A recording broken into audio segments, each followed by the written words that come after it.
sur le plateau de la TV42 en direct du salon des Geek Days pour une nouvelle interview avec un des représentants du projet ou de la future Gaming House à Villeneuve-sur-Lot. Pikachu qui fait les siennes. Et maintenant, c'est le moment interview avec jingle interview.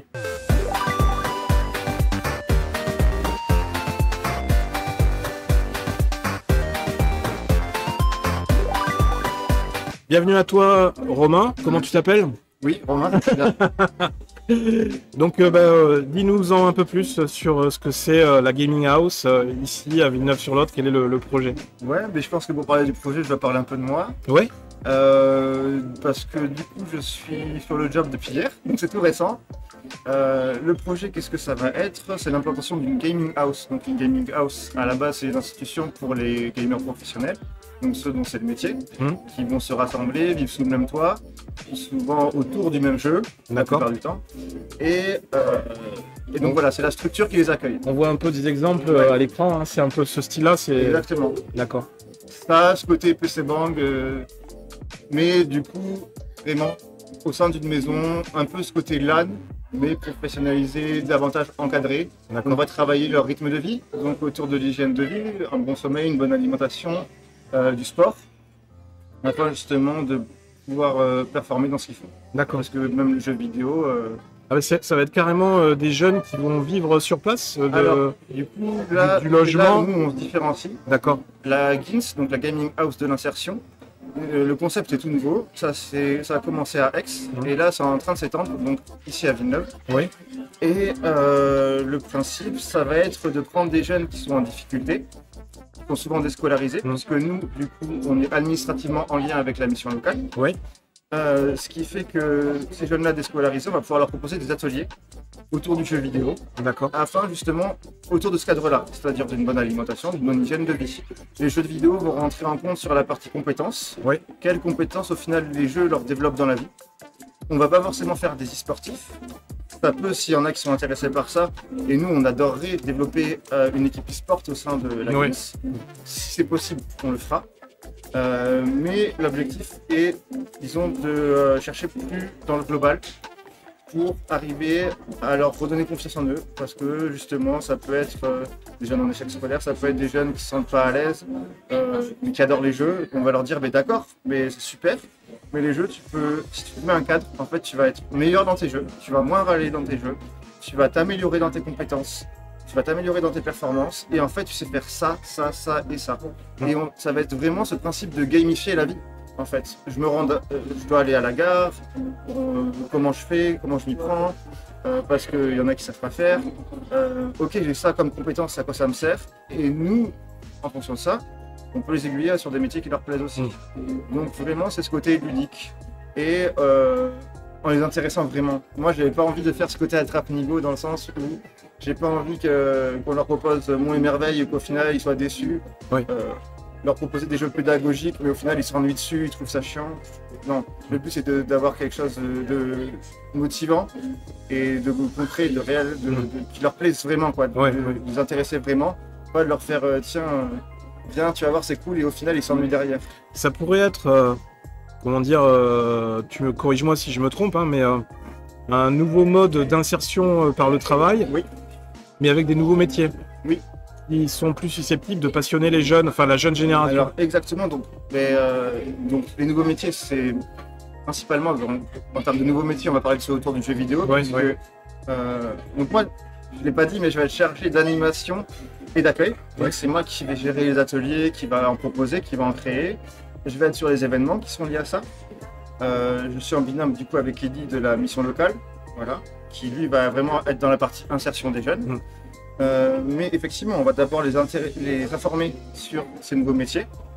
Mais après, avec toutes les contraintes, ils vont peut-être se rendre compte que les nouveaux métiers ne sont pas adaptés pour eux. Et dans ce cas-là, on va les réorienter vers d'autres métiers, quand même par le biais du jeu vidéo. C'est pas pour autant qu'on va les mettre de côté. Et ce programme est ouvert, c'est ça qui est avantageux pour les jeunes, c'est-à-dire qu'un jeune, s'il a envie de venir s'y intéresser, va venir participer. Et dès le moment où il n'a plus envie, il s'en va. Voilà.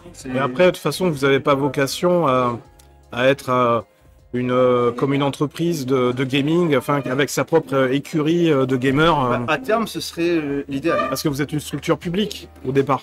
Alors, Est-ce que ça existe en mode structure publique qui aurait sa propre équipe de gamers? ça serait bien. On dépend du privé parce que du coup l'émission locale, de ce qu'on m'a expliqué, puisque moi Ah, c'est d'accord. tout récent la formation que j'ai eue là-dessus, vient quand même du domaine privé. J'ai pas envie de dire de bêtises, mais de ce que j'ai cru comprendre ces derniers jours, c'est ça. Donc c'est public mais privé. Il y a un petit D'accord. truc là-dedans, mais ça serait bien que ça se démocratise. Il y a des possibilités en fait. Ça serait bien. Et ce qui veut dire que du coup, vous pourriez à terme avoir votre propre équipe de gamers Oui. qui pourrait être amenée à aller sur des grandes compétitions, des grands tournois, Oui. affronter d'autres équipes qui sont plus des équipes privées, Exactement. qui sont souvent gérées. Alors, ça serait peut-être l'émergence justement d'équipes publiques en France. Ouais. Ce serait le top, justement, d'avoir des clubs de ville. Ouais. Parce que les streamers, on parle, l'e-sport aujourd'hui, c'est soutenu par des streamers Ouais. qui se rassemblent, qui montent leurs équipes d'e-sport, qui mettent des fonds là-dedans et qui investissent là-dedans. Et le problème de l'e-sport, c'est ce contenu niche de faut qu'on aime le streamer pour s'intéresser à l'équipe. Ouais. Parce que comme au football, même si j'aime pas le football moi personnellement, ben, quand la France joue, je vais regarder parce que c'est ma nation. Quand ma ville joue, ça va davantage m'intéresser que si c'est une autre ville qui joue. Ouais. Et c'est un peu ce côté-là qu'on essaie d'emmener dans l'e-sport. C'est-à-dire que même si tu t'intéresses pas aux jeux vidéo, même si le jeu que tu regardes, tu comprends rien, League of Legends, je pense à des jeux un peu complexes de par leur pas tant par le gameplay, si, parce qu'il y a beaucoup de personnages, il faut comprendre comment ça fonctionne. Mais quelqu'un qui va pas, du coup, être sensible à ça, va s'y intéresser parce que c'est sa ville qui passe, qui va soutenir les joueurs là-dedans parce que c'est sa ville. Et dans l'idéal, moi je pense que ça va aller vers ça, que ça va se populariser comme ça. Et ce serait top que ça commence par la GINS. Du coup, ça rejoint là-dessus, mais faut qu'on se renseigne. Mais rechercher potentiellement des sponsors, Oui. ce genre de choses, justement, pour injecter des fonds. Parce que pareil, là les jeunes qu'on va avoir, ils ne sont pas joueurs professionnels. Même si on trouve des jeunes qui vont être très bons dans ce qu'ils font, ils n'auront pas le niveau de joueurs professionnels. Donc pour qu'ils le deviennent, il faut un incubateur, il faut pouvoir coacher ces joueurs, chose que ce n'est pas mon travail. Il faut financer les déplacements s'il y en a, des choses comme ça. Exactement. Ou un coach à domicile, mais quelqu'un qu'il faut payer pour ça. Et là, par contre, ça ne sera pas de la partie publique. Quoi. Actuellement, la partie publique nous permet de mettre en place la gaming house avec le volet insertion. C'est justement le volet insertion qui permet qu'on ait des fonds publics. C'est justement pour ça qu'on a ce volet insertion. D'accord. Mais ce volet insertion, justement, j'ai pas envie, moi personnellement, hein, qu'il soit la globalité de la GINS. Parce que du coup, toute la partie publique, justement, justifie ça par l'insertion. Moi, j'ai envie que l'insertion soit un prétexte qui, certes, est très utile parce que tout le monde ne va pas devenir joueur professionnel. Et ces gens-là, il faut quand même qu'ils ont le droit d'aimer jouer aux jeux vidéo. Moi, j'adore jouer aux jeux vidéo, je ne serai jamais un joueur professionnel. Mais je me rends compte que grâce au jeu, je peux faire plein de choses. Et en fait, j'ai plein de compétences.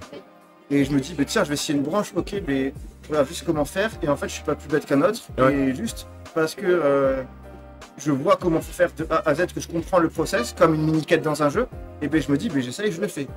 Et comme dans un jeu vidéo, comme un simulateur en gros. Ouais.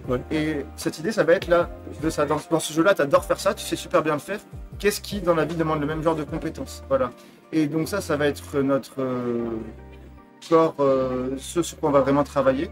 Et au cours de quoi on va essayer de développer justement cette équipe e-sport avec les joueurs qui pourraient déjà être talentueux, déjà être intéressés, pour justement chercher des sponsors en disant, voilà, on a déjà des personnes intéressées, est-ce que ça vous intéresse? Je pense à des associations, peut-être ou même Games France, ce genre de choses, qui pourraient peut-être être intéressées par ça, qui ont des incubateurs féminins, masculins, parce qu'aussi on voit très peu de femmes dans l'e-sport, il y en a, mais c'est pas assez montré. Est-ce que ce genre d'initiative pourrait se coupler avec ça? Donc je pense qu'il y a des choses à faire. Et toi, tu viens de... Enfin, t'as quel parcours Artistique. D'accord. Et t'étais déjà... t'as déjà touché un peu au gaming ou Alors quelque moi, chose j'ai un de... parcours artistique dans le jeu vidéo. Ouais. Je suis illustrateur et concept artiste. D'accord. Donc tout ce qui est illustration en pré-production d'un jeu ou d'un film. Actuellement, je me mets en pause pour juste ma santé mentale, prendre un peu de recul au niveau du dessin. Et ce projet, justement, ça me permet de revenir aux jeux vidéo. Ça me plaît énormément, sans rester inactif, tout en conciliant ça avec mon projet professionnel, puisqu'à côté, je peux continuer de produire pour moi et y revenir plus tard. Vous avez peut-être fait une estimation, combien de jeunes pourraient être accueillis dans une structure comme ça? Là, on est limité en termes de structure à 6 PC. D'accord. Donc, combien de jeunes pourraient tourner sur ces machines avec des équipes fixes? ça, il faudrait qu'on y réfléchisse en fonction de l'emploi du temps, d'établir une organisation. Donc ça, c'est pas encore défini pour le moment, étant donné qu'il va falloir qu'on conserve la partie atelier d'insertion, puisque ça va être ce qui va nous permettre de tenir dans la durée. Donc, disons qu'au début, ça restera une part minime qu'on va essayer de faire grossir au fur et à mesure, qui pourrait se débloquer plus vite qu'on ne le pense si on a des sponsors, des financements. Mais disons que pour le moment, durant la première année, si on arrive déjà à développer en termes de chiffres une dizaine de joueurs qui pourraient potentiellement émerger de ça, ça serait super. Même, ouais, ce serait super. Ben moi, je serais. Sache qu'on serait ravis avec la TV42 parce que nous, on a le studio à Sainte-Livrade. D'accord. Où on fait déjà des émissions en live avec des étudiants du campus connecté. D'accord. Donc on sera ravis, enfin je serais ravi parce qu'actuellement je suis tout seul, mais je serais ravi d'accueillir des joueurs potentiels D'accord. une fois que vous aurez constitué une équipe ou un groupe. Mais en parlant de pour joueurs, parler de métiers autour du jeu vidéo, par rapport au streaming, par rapport aux vidéos, on va aussi avoir une salle pour ça, pour sensibiliser au streaming. On n'a pas encore le matériel pour, mais des jeunes qui voudraient se lancer en streaming, qui voudraient se renseigner là-dedans, on aura normalement aussi une salle pour ça. Voilà, donc disons que l'e-sport, c'est quand même à la base des gaming house, donc c'est ce qui nous paraît faire sens. Mais disons que tous les métiers autour, renseigner sur le métier de développeur, renseigner sur les métiers du jeu vidéo, renseigner sur les métiers vidéoludiques, ça nous paraît être essentiel aussi à ce projet-là, à greffer en partie, parce que un jeune qui va venir, qui va vouloir faire ça dans son coin, il peut le faire. Oui. Il va prendre peut-être plus de temps. Nous, peut-être lui apporter des façons de faire, des moyens. On va faire intervenir des intervenants. Donc ça, c'est pareil, ça va dépendre de notre réseau, ça va dépendre des intervenants qui vont bien vouloir venir se déplacer. Mais disons qu'en fonction de la qualité de nos intervenants, ça pourra justement donner beaucoup plus de clés à ces jeunes qui viendront. Oui, puis tu as toujours plus de portes qui s'ouvrent quand tu fais partie d'un groupe, d'une structure et imaginons qui est bien identifiée. Une streameuse, même si elle n'est pas super connue, ça va quand même pouvoir donner des clés en main à ce jeune-là. Elle va peut-être pouvoir lui dire « Ah non, ça ne faut pas le faire comme ça, etc. » Et en fait, il va gagner 2 ou 3 ans d'expérience qu'il n'aurait jamais eu sans ça. Parce qu'en fait, le problème autour de ces nouveaux métiers, c'est qu'il n'y a pas d'école. Oui. Même moi, dans l'art, il y a des écoles, mais ça ne t'apprend pas comment tu te débrouilles derrière. Oui, oui, c'est vraiment des activités vraiment uniques et adaptées à chaque projet. Donc les gens qui réussissent, c'est chouette, même s'il y a toujours une part de chance dans ces métiers-là, de donner des méthodologies, de donner des moyens pour donner plus de chance. Et même si la personne n'en vivra pas, ça peut rester une passion, ça peut rester un plaisir qu'elle a envie de développer. Et ça va juste l'intéresser davantage. Donc, même s'il y a des choses qui sont temporaires, même si c'est juste un parcours dans la vie de ce jeune-là, au moins ça va être utile pour lui, même au niveau de son épanouissement. Donc, s'il est plus épanoui, il sera mieux dans sa vie, il sera mieux dans sa recherche de travail, il sera mieux... On parle beaucoup de recherche de travail, parce que moi je déplore ça, ce côté, on a besoin d'un travail pour vivre, on a besoin d'un travail pour être reconnu socialement. Pas forcément d'accord. Mais c'est une triste réalité à laquelle il faut faire face, et du coup, nous on a envie de rendre cette réalité-là justement attractive, intéressante, et pas justement la subir en fait. Parce qu'on la subit de plus en plus, c'est ce qui rend le monde un peu plus froid, on a moins envie d'y aller. Nous on a envie de leur dire, mais en fait sinon ça peut être vachement cool. Et leur montrer que c'est vachement cool, pas leur faire croire. Vous avez déjà un exemple de structure ou de projet similaire en France qui a bien marché, qui a réussi ou... Alors vraiment au tout début, c'est vraiment tout nouveau. La Guins Tex justement fonctionne différemment parce qu'eux ils fonctionnent justement par sponsor et eux ils sont vraiment axés e-sport. Nous, ce qui nous a permis de débloquer justement la Guins à Villeneuve-sur-Lot, justement, c'est ce côté social. Mais il n'y a rien eu de précédent en France actuellement. Disons en structure, voilà, c'est pas public, mais c'est ce qui s'apparente le plus à une structure publique effectivement. Mais du coup non, il n'y a pas de précédent. Et même c'est pour ça que ça fait bizarre d'enregistrer ce genre d'émission, mais ouais, en vrai c'est nouveau. Et du coup, est-ce que tu veux lancer un appel aux jeunes du territoire pour ce projet-là, s'il y a déjà des potentiels intéressés, ou est-ce que c'est encore un peu tôt? Non. Ça peut être un appel, c'est pas encore un peu tôt. Le local n'est pas encore fait, mais ce sera bientôt. Ouais. D'ailleurs, vous avez des échéances, une date par rapport à la réalisation? Comment ça se passe? Ça se passe qu'il y a du retard. Non, mais pour être transparent, il y a du retard. Même nous, on n'est pas certain de la date d'ouverture. Ouais. Dans l'idéal, en mai, c'est censé être ouvert. Après, ça peut être plus tard. Malheureusement, je ne travaille pas dans le BTP, donc je ne peux pas être garant du chantier. mais dans l'idéal, c'est censé être ouvert. Mais au niveau des décisionnaires, les élus, tout ça, tout le monde est enthousiaste sur ce type de projet. Exactement, d'autant plus le maire qui adore l'événementiel. Je pense qu'on aura un bon soutien à ce niveau-là.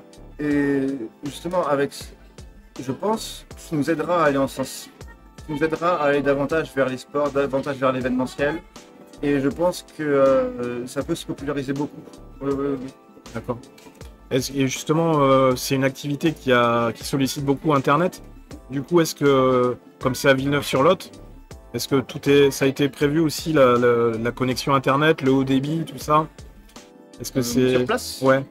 Normalement, oui. Parce que forcément, il va y avoir besoin d'une infrastructure. Alors, concernant les serveurs... Avec la fibre, des choses... On aura des serveurs sur place dédiés à ça, je ne sais pas. Mais concernant la connexion, oui, elle sera prévue pour justement jouer en équipe sur un jeu vidéo. Je pense à League of Legends parce qu'il y a 5 personnes sur un même jeu. C'est pas le jeu le plus gourmand graphiquement non plus, mais oui, ce sera prévu pour.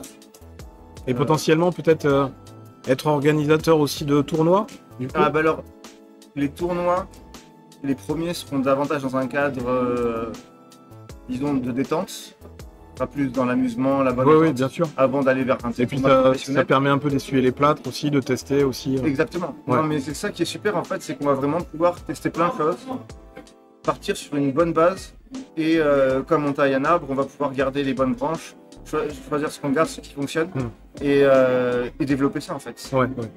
Donc oui, la partie tournoi, je rebondis là-dessus parce que la Gaming House a une partie publique, détente. Vraiment, pas accès sport, parce qu'on a un pôle sport justement alimentation. Donc, ça, c'est réservé aux jeunes qui veulent entrer dans ce processus-là. Mais pour juste moi, toi, on a envie demain de passer, voir ce que c'est, comment ça se passe. On a une partie accueil. On aura une partie avec les consoles disponibles, une ou deux consoles, je sais pas exactement comment ça va se passer, j'ai besoin de plus d'informations. Mais on peut très bien se poser, venir se renseigner. On veut mettre en place une petite bibliothèque, un espace jeu de société, rendre ça accessible quand même aux tout venants, en dehors de l'espace vraiment gaming qui serait à côté. Donc il faut qu'on voit aussi comment on fait cette illusion-là, comment on ouvre au public, comment ça se passe, pour justement que ça reste cohérent quand même avec l'esprit à côté d'activité et d'e-sport. Oui, et comment ça peut s'insérer aussi géographiquement, localement, dans le centre-ville, avec tous les commerces autour, et comment vous pouvez aussi développer un réseau de partenariat avec les commerces locaux, j'imagine. Exactement. Donc comment ça va s'intégrer dans le paysage local? Ah mais alors, juste à l'échelle locale, on parle de local, mais ne serait-ce que des événements comme aujourd'hui, il y a eu des cosplayers ce matin qui sont en contact avec des gens qui font des très bonnes impressions 3D de qualité pour leur cosplay, qui sont justement sur Villeneuve, qui gèrent, c'est plus le Villager maintenant, mais ils vont reprendre la boutique de la société.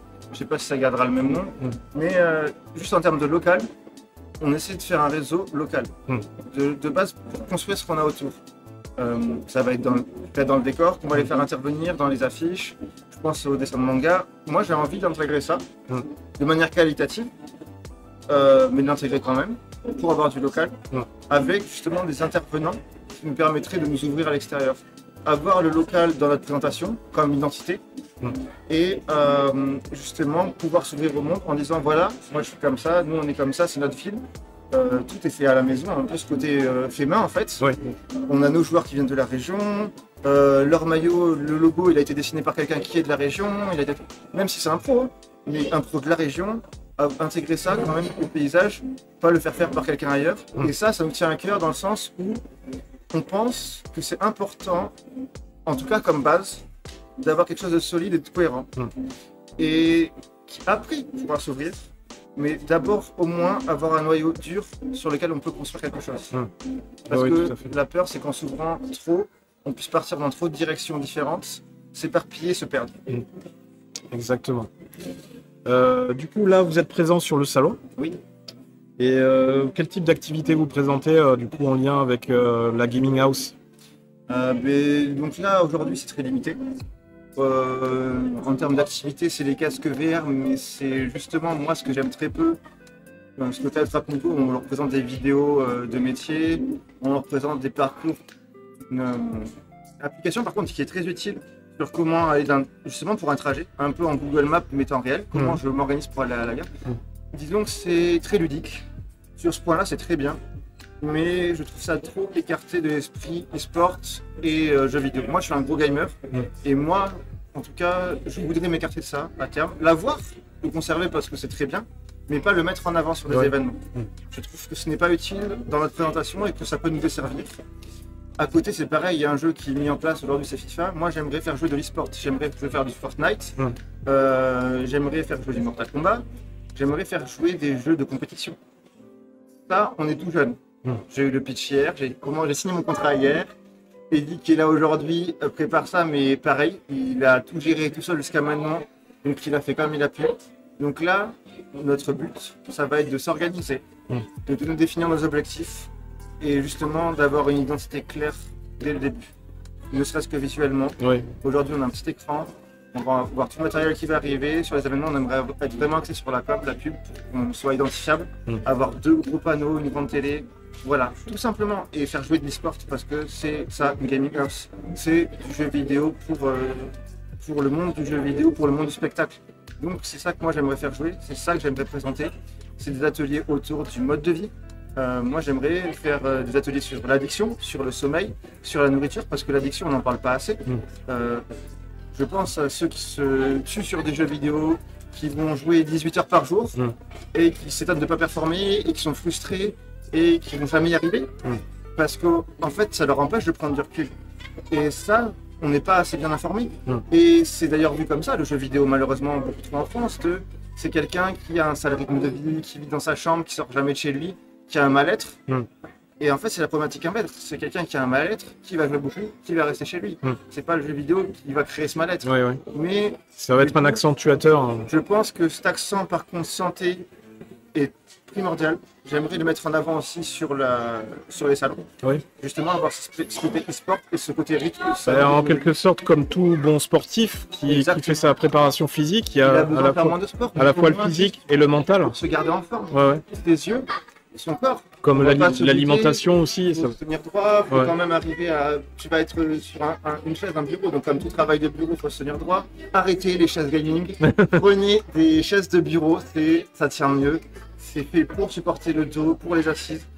Vous vous abîmez beaucoup moins. Voilà, vraiment sensibiliser là-dessus. Comment justement ne pas bousiller ta santé. Ne bousille pas tes yeux, ne bousille pas ton dos. Même si tu n'es pas un gamer professionnel, c'est pas grave. Viens, on va t'expliquer des gestes simples, des attitudes simples à avoir face au PC auxquelles on ne pense pas forcément, même nous qui travaillons dessus. Moi, à la base, comme je dis, je suis concept artiste, je travaille sur mon ordinateur. Moi, je peux être typiquement 12 heures par jour devant mon ordinateur. Je vais prendre des pauses, je vais faire des étirements, je vais faire du sport. Moi, j'adapte déjà une hygiène de vie qui m'oblige, parce que sinon... on peut pas faire que ça. J'ai vu des médecins, malheureusement, je ne serais pas autant en forme. Il faut avoir une vie équilibrée, Exactement. Donc ça, le mettre en avant, et je termine sur le côté streaming et émission. On aimerait, donc sur les événements toujours, avoir justement un pôle streaming, un pôle émission. Pour communiquer et pour intéresser autour de ces métiers-là. Donc ce serait nos 3 axes principaux, la santé, l'e-sport et l'émission. Ah bah ouais, ce serait cool. Peut-être que la TV42 peut vous aider dans le streaming. Ah ouais, non, mais ce serait super. En matière d'expertise, d'expérience, tout ça. Tout à fait. Le matériel. Oui, aussi, pour finir sur l'appel qu'on pourrait lancer aux jeunes du territoire. Oui. Du coup, je me suis un peu perdu dans les méandres de la discussion. Moi aussi, je digresse beaucoup. Du coup, quel message tu voudrais envoyer aux jeunes du territoire autour de ce projet-là? Déjà, si ça vous intéresse, venez voir. Ça vous coûte rien. Vous passez, vous regardez comment c'est. Si ça vous intéresse, vous pouvez toujours vous inscrire. Il sera jamais trop tard pour partir. C'est pas une prison, c'est pas un même déjà, ils peuvent vous contacter pour avoir des infos sur ce qui va se faire. Tout à fait. Oui. Alors. On aura une adresse mail, elle sera mise à disposition. Bien sûr, ils peuvent nous écrire. Le mieux, ça reste de venir nous rencontrer parce qu'on est une structure physique. On répondra, mais disons qu'on ne peut pas être toute la journée à faire du mailing. Vous êtes à la mission locale actuellement? On sera juste à côté. À Villeneuve-sur-Lot. À Villeneuve-sur-Lot. Donc le mieux, ça reste, s'ils ont l'occasion de passer, puisque ça reste local, donc ça reste des jeunes qui vont dépendre de Villeneuve-sur-Lot. Donc ça, je pense qu'ils auront l'occasion normalement dans le mois de passer au moins une fois à Villeneuve-sur-Lot. On est ouvert du mardi au vendredi, de 9h à 12h30, 13h30, 17h. On peut être fermé en cas d'atelier.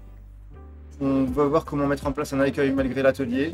Je pense que ce sera sous forme de prise de rendez-vous, justement par un mail. Oh, je peux passer à cette heure-là, d'accord. Parce que on peut pas gérer un atelier super bien et faire de l'accueil en même temps. Si on veut être à fond dans notre atelier, on peut pas faire deux choses en même temps. Donc, ouais, le mieux, ça reste de passer pour ces jeunes. C'est pas une prison. S'ils veulent juste s'intéresser au gaming, ben, ils peuvent très bien. Il faudra juste s'inscrire à la mission locale. C'est axé sur les jeunes déscolarisés.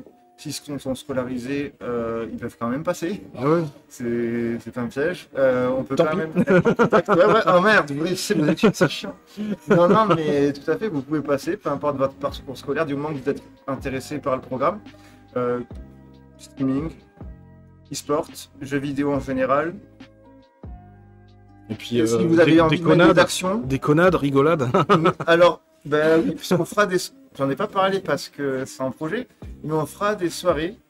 On ne sait pas encore exactement quel jour, qui serait dans un esprit un peu soirée étudiante conviviale autour du jeu, mais pas que. Ça peut être de l'escape game, ça peut être des jeux de rôle, ça peut être des jeux de société, ça peut être des jeux de piste. Donc vraiment des soirées où on relâche la pression. Parce que ce côté relâcher la pression, c'est important aussi, quoi. Donc, ok, on s'en a fond dans quelque chose. Au bout d'un moment, c'est bon, stop, c'est fini, vas-y, on va se poser, on va faire autre chose. Donc ces jeunes-là, ben ouais, passer. Avant de conclure, en fait, j'aime bien faire un petit jeu avec les gens que j'interviewe. Donc, manque de bol, on n'a pas d'internet. Donc, d'habitude, j'ai mes questions qui sont sur internet. Mais là, on va faire avec la boîte à geek. Très bien. Donc toi, t'es plutôt quoi? T'es plutôt technologie et sciences, plutôt jeux vidéo, plutôt cinéma, TV, séries télé, ou plutôt littérature et BD? Séries télé ou jeux vidéo. Jeux vidéo, allez. Jeux vidéo. Ok. Donc on va avoir 4 questions. Très bien. Et donc avec différents niveaux de difficulté, puis tu vas me dire... de toute façon, on va faire au fur et à mesure. Hein. Alors, première question. Dans le jeu de cartes, comment rendre une attaque Pokémon plus puissante? Alors là, moi, ça me parle pas du tout. Tu sais? Vas-y, Je dis-le. joue pas aux cartes Pokémon. Les énergies? Attends. Et tu utilises des Pokémon. Exactement, en utilisant une carte énergie. Bravo à Ulysse. Bien joué. Super réponse. Donc c'est une bonne réponse d'Ulysse. En utilisant une carte énergie, il y a les cartes énergie de base et les cartes énergie spéciales qui proposent différents bonus. Et qui permet d'augmenter. Bien joué, bravo monsieur. Mais là, c'est pas vraiment jeu vidéo. Ben non, du tout. C'est plutôt jeu de société. Ben ouais. Parce que je joue pas aux cartes encore. J'aimerais me mettre à l'Orcana, Magic, mais... Deuxième question. Avec quoi la princesse Peach peut-elle éteindre les incendies dans Super Princess Peach? Ah, très précis. J'ai pas joué au jeu, donc je peux pas deviner. Donc là, on est dans un arrosoir. Super Mario. Donc avec ses larmes. Ah, Ok. poétique. Si quelqu'un a répondu en faisant pipi dessus, il perd un pouvoir. Ok. Troisième question. Quel boxeur faut-il battre pour terminer la suite du jeu Punch-Out? Ça me parle pas. Tu connais pas non plus. Mike Tyson, ok. Donc c'est le jeu Mike Tyson's Punch-Out. D'accord. Développé par Nintendo en 84. Ah oui, ça Ça- remonte ça un part, peu. ouais. Ouais, rétro. Et même moi qui suis né un peu avant, je connais même pas, tu vois. Donc, quel jeu de rôle met en scène un futur dystopique où magie et technologie cyberpunk cohabitent? Alors ça, c'est un jeu qui déroule entre 2050 et 2070. Ça commence par un S. Ah, ben oui. Shadowrun. Oui. Mais je connaissais pas. Je connais parce que ben, j'étais en contact avec leur directeur artistique à un moment donné. D'accord. C'est un super jeu. Et t'as travaillé longtemps dans le concept comme ça pour des boîtes? 4 ans. 4 ans. Des expériences intéressantes ou c'était plutôt des décors dur. de films d'animation, des personnages pour des jeux indés. Et potentiellement pour du jeu de rôle, mais ça s'est pas fait. Donc avec Shadowrun. J'aurais aimé, plus tard peut-être. Mais c'est un milieu qui est très dur, très difficile, j'imagine. Ben, comme tous les milieux dans le jeu vidéo, très compétitif. C'est dur de l'intégrer, mais une fois qu'on y est, on y reste. Ma compagne avait plus de chance elle, par rapport à la communication. Elle est dans la communication dans le jeu vidéo D'accord. et elle a réussi à prendre la porte et depuis. Ok. Bon, c'était une expérience intéressante. Oui. Voilà. Ben, du coup, ainsi s'achève cette interview. Merci d'avoir répondu à toutes mes questions, de nous avoir partagé un peu ton projet autour de la Gaming House et nous avoir expliqué un peu en quoi ça consistait, Oui. les tenants, les aboutissants. Donc n'hésitez pas, à l'occasion, en regardant cette vidéo, vous n'avez pas de site actuellement, Actuellement, non. mais c'est plutôt aller voir la mission locale en fait. Alors, venez pour le moment à la mission locale dans les premiers mois. Ensuite, notre structure elle sera abordable. Et justement, il faut qu'on se mette sur les réseaux. Donc, on sera, si tout va bien, sur Instagram, sur Twitter X. Et on a déjà un Discord qu'il faut qu'on développe. Voilà. Donc n'hésitez pas à venir vers Romain et Eddy sur les réseaux sociaux et aussi à la mission locale à Villeneuve-sur-Lot pour échanger, pour prendre des informations si vous êtes intéressé par ce projet de Gaming House et si vous voulez devenir, si vous sentez que vous avez un potentiel de futur Ou non, vraiment pas. Si vous n'avez même pas de potentiel, si les jeux vidéo vous plaisent, ouais, passez. Et ben voilà, ça permet de démarrer au moins quelque part, de faire un premier pas et de mettre un pas devant l'autre et ainsi de suite et puis petit à petit d'avancer. Exactement. Merci Romain, Et merci. à la prochaine. À la prochaine.